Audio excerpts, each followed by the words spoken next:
咁多年啦，即係我哋初做個會嗰陣時，我哋諗住係一啲好簡單嘅理念，就係我哋會當我哋每一隻動物好似我哋自己嘅寵物咁樣去對待。喺我手上邊嘅動物真係唔好受苦咯。呢個係個信念，至到而家都係咁。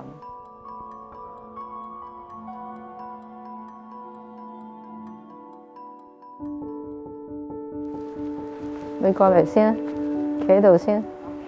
Beta 婆婆而家其實係12歲㗎啦，咁佢咧就大家見唔見到佢呢個眼呢度？佢其實有個腫瘤啊。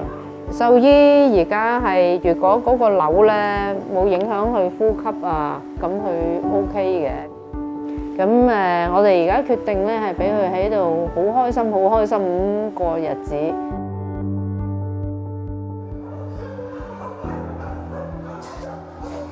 阿 Ben 14歲，咁就開始腎衰竭。咁其實咁大隻狗14歲咧係賺嘅，大概係2-3個月前啦，啲神經咧就有啲問題。專科醫生話對佢最好嘅治療就係針灸咁樣。咁我哋就揾咗個針灸嘅醫師咧，就幫佢啦。做完針灸咧，佢又可以慢慢 pick up 行得返喎。以我哋嘅立場，幫到佢幾多就幾多，即係等佢唔辛苦、唔嗌痛，咁我哋都覺得開心嘅。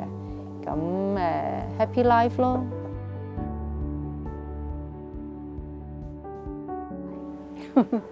好多人話我蠢咯。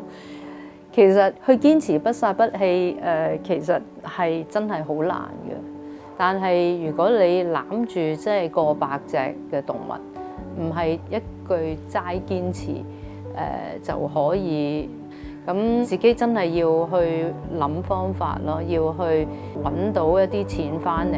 最感恩喺唔同嘅階段有唔同嘅善心嘅人幫咗我哋，同埋教識我哋好多嘢。我成日都講我唔係一個好高學歷嘅人，我知識有限。如果我唔係有一班好嘅員工喺我身邊，佢一路喺度幫我，冇今時今日。每一隻動物走，我都係唔開心。咁但係開心嘅咧，就係起碼佢係經我嘅手，我哋係有好嘅照顧俾佢。我好希望有一日我有生之年係睇到 SAA 咧，係唔需要收留一啲被遺棄嘅動物，呢個係我個願望嚟嘅。